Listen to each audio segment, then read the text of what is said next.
A pair of great playoff games for you as well. We're going to start with the Heat and the Celtics. Game 2 in Miami. Dwayne Wade off the 38-point performance. Paul Pierce off the ejection. And as is the case in arenas all around the country, an emphatic national anthem.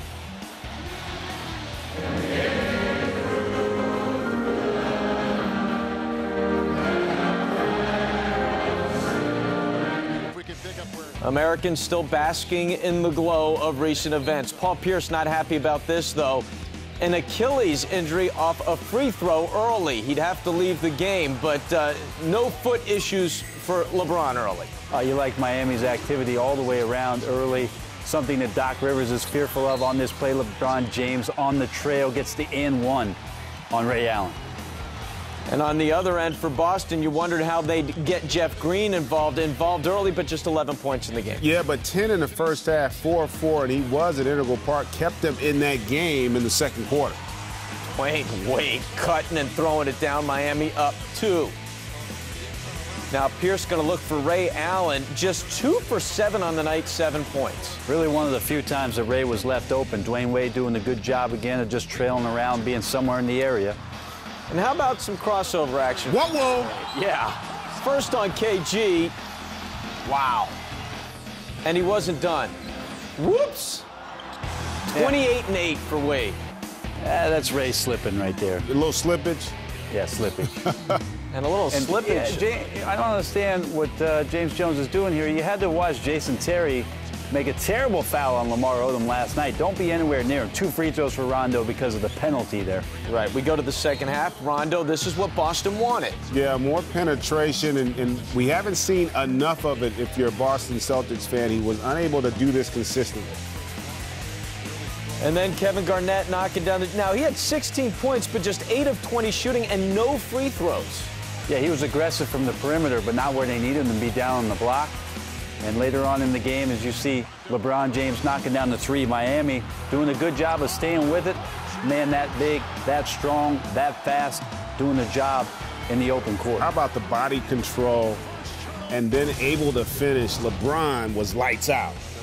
Injury's an issue for Boston in this one. We mentioned Pierce, Rondo getting stretched out, an elbow to Ray Allen's chest that he had to deal with. So if things just not going their way, Pierce driving. But right where they want to be, Mark. 80 at this point, and then Chalmers knocks down the 3, and Miami, it sort of opened up the floodgates. Miami taking control of this game in this quarter.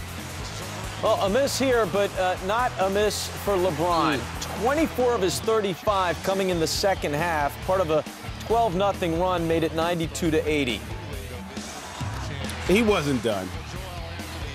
Knocking another one down, and then, now watch this. Offensive foul on KG, and again, nothing going the Celtics' way. Doc Rivers just said afterwards, just ask the referees about it, and after the foul, we also get a technical foul.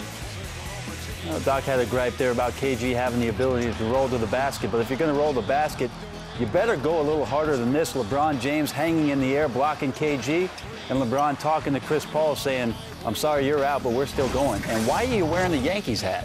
I knew you were going to mention you know the Yankees hat. I don't know, man. He could be foreshadowing. I don't know. Let's not go there. 37th time in LeBron's career with 30 or more in a playoff Maybe he's a game. Yankees fan. Hey, 9th time that Boston's dropped 2 games in a best-of-7 series. The first 2 in a best-of-7. 1-7 in those series. The only time they won was the '69 finals. When it was done, LeBron was asked about the difference for him this year against the Celtics.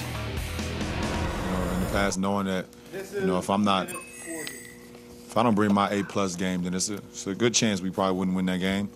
In the past, and that's not taking anything away from my previous teammates. We worked hard every day to try to, to be, really good. But just having, guys out on the court that can take over the game when you're not having a so great game. We got a third game, and we got to take care of that. So, whatever the past is, it is.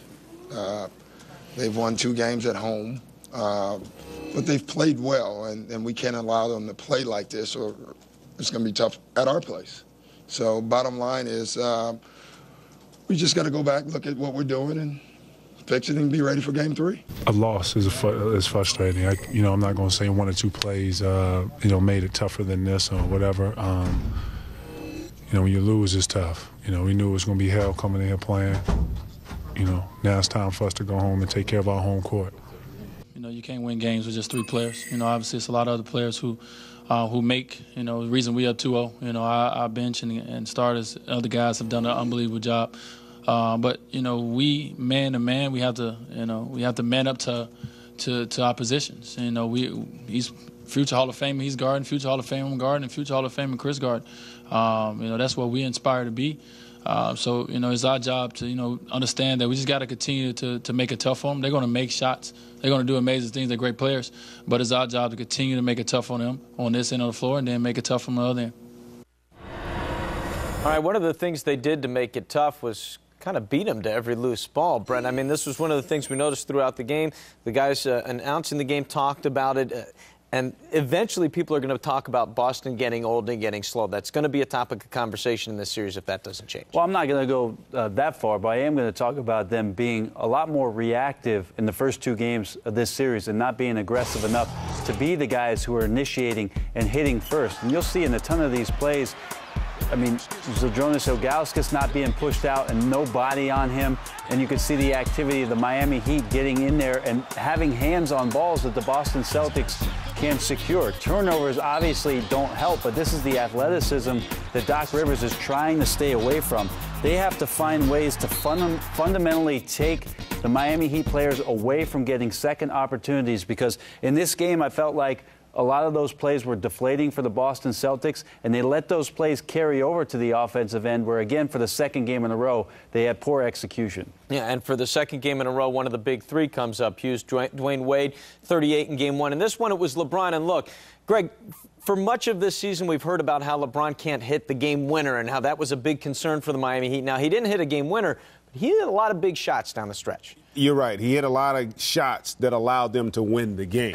And that's really what it comes down to. And, Doc talked about it, and Brett made a great point about those loose balls, because the margin of error is really small when you play against the greatness of a LeBron James and Dwayne Wade. And in this game, in the 4th quarter, when Boston started to get a rhythm offensively, LeBron James had those demoralizing plays, the big 3-point shots, the tip-ins, the post-ups. And, that margin for error is so small for the Boston Celtics. They cannot allow LeBron to be this efficient from the field, going 14 of 25, and then Dwayne Wade, the last game, going 14 of 21. You're not going to beat them if they're shooting in the high 50s, low 60s in terms of their field goal percentage, because, again, they don't have the luxury of being able to make up for a lot of mistakes because of the athleticism Miami brings to the table. All right, last year Doc Rivers got so much credit for the great coaching job he did in the postseason. We'll see how he reacts as this series heads back to Boston. They don't play again until Saturday night.